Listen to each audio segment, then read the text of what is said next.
Hey there, welcome back to our Sky Tonight program. My name is Seth Mayo. I'm the curator of astronomy for the Loman Planetarium. And this episode, we're covering the dates of August 16th through August 22nd. We're going to start things off by talking about Jupiter and how it will take its turn at being in opposition when it's closest to us in its orbit. And then we're going to show you a really amazing video from NASA that highlights its Juno spacecraft that made a recent flyby of Jupiter and its largest moon, Ganymede. It's a very cool video to watch. And then we'll end with the whereabouts of the moon and how we'll culminate in a full moon by the weekend. So let's get to it. At the beginning of this month, we celebrate the opposition of Saturn when this beautiful ring planet was closest to us and brightest in our sky. And even though we're past opposition for Saturn, it's still really nice to look at. You'll notice it in the east-southeast just after sunset, rising higher and higher in the sky. But if you've been paying attention to this planet, if you look below it and to the left, you may have already noticed the solar system's largest planet. And of course, that is Jupiter. And since Jupiter is bigger than Saturn and closer to us, it is even more brilliant, especially when it's at opposition, which occurs for Jupiter this Thursday night, the 19th. If you're in the United States, it's Thursday evening, but the exact time of opposition is midnight the 20th. That's midnight UTC, or Universal Coordinated Time, and that's when Jupiter will be at its closest to us. And also when you can see Jupiter for the entire night, from sunset all the way till sunrise, moving across the entire sky. So you have some time throughout the entire evening or early morning to spot this wonderful gas giant. Especially if you are a planetary photographer, that's a great time to be looking at Jupiter or capturing it, because in your field of view, you'll have Jupiter at its largest angular diameter. So it's going to be even more photogenic, along with possibly some of its moons. But even without any optical aid, this is going to look like a beautiful non-twinkling object, along with Saturn moving across the sky all night long. And along with celebrating Jupiter's opposition, it's also worth highlighting the amazing exploration of the planet lately, and NASA's Juno spacecraft has been doing just that.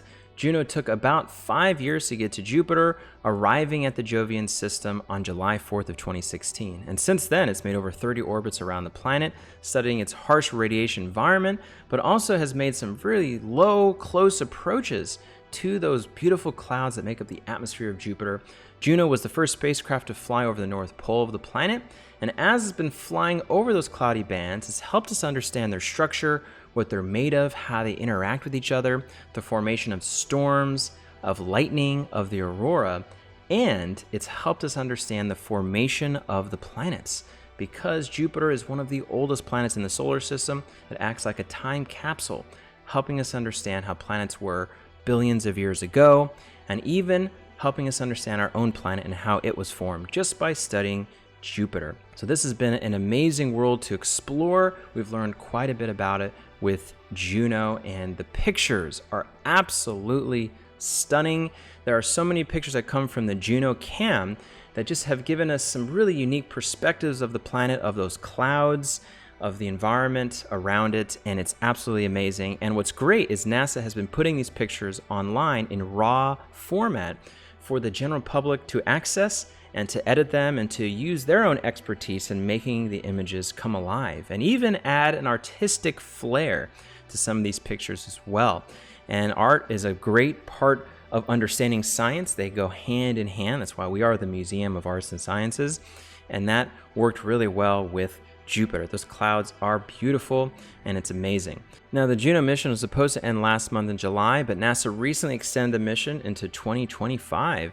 So there's going to be more study of the planet, and also a study of some of Jupiter's moons, specifically Ganymede, Io, and Europa.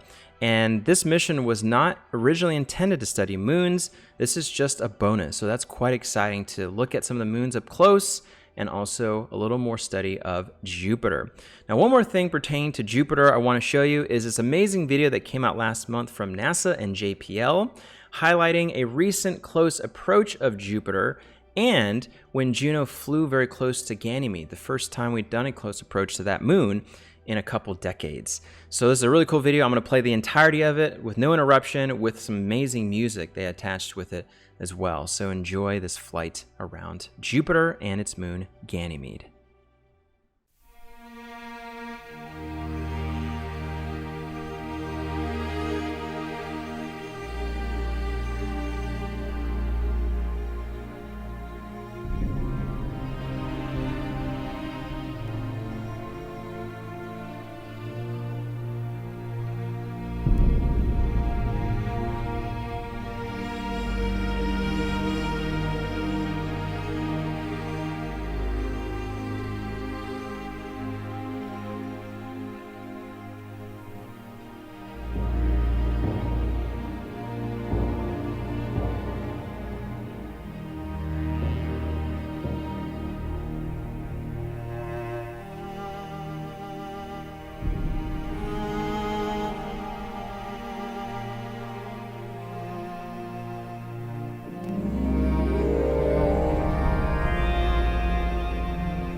If you happen to be moon gazing this week, you'll find the moon starts just after first quarter phase when it's more than half full. And on Monday the 16th, you'll find that over half full moon in the south after sunset, and very near this reddish star here, the super large giant star called Antares, which marks the heart of Scorpius, that great summertime constellation. So that starts off your week for the moon, but will continue through Tuesday and then Wednesday. And by Wednesday, you'll find the moon will enter into what we like to commonly call the teapot shape, or really is the stars of Sagittarius, the half man, half horse constellation that we find there. The picture really helps us understand that one. And then we'll continue on past Wednesday, eventually into Thursday as the moon continues to wax and move eastward. Then by Friday, the moon will be very near the planet Saturn, so you have those two near each other. Then we'll go to Saturday, just 2 nights after Jupiter's opposition, and that's when we have a full moon next to the planet Jupiter. So we have some really bright solar system objects here. So on the 21st, you can call it a full moon, but the actual exact time of full moon is on the 22nd at about 12 o'clock UTC.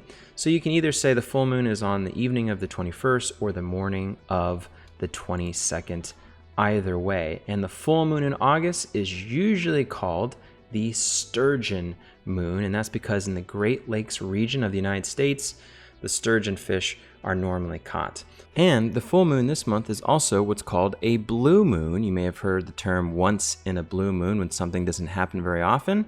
Well, there are actually 2 definitions of what a blue moon is. One is that you have 2 full moons in 1 month. That's the one that most people know.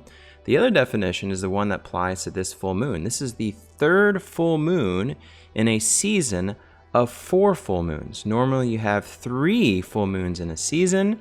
And since the moon takes 29.5 days, which is called the synodic period, to go from one phase all the way back around to the same phase again, sometimes things line up when you have an extra full moon in a season. So the 3rd full moon in a season is also called a blue moon, and that applies to this full moon this week. So whatever you call the moon, a full moon, a sturgeon moon, a blue moon, maybe even big old moon, it doesn't matter. You're just gonna have a nice large lunar object to see in the sky, along with some nice planets of Jupiter and Saturn. So hopefully have some clear skies looking towards this area on the evening of the 21st or the morning of the 22nd. So that's it for another edition of our Sky Tonight program. Thank you very much for tuning in. And if you're in the area, please stop by the Museum of Arts and Sciences and of course our Lohmann Planetarium. We're running shows daily. And if you want any more information about our show schedule, you can check online for that information. We hope to see you back here again. I want to say happy Jupiter opposition and of course, happy stargazing.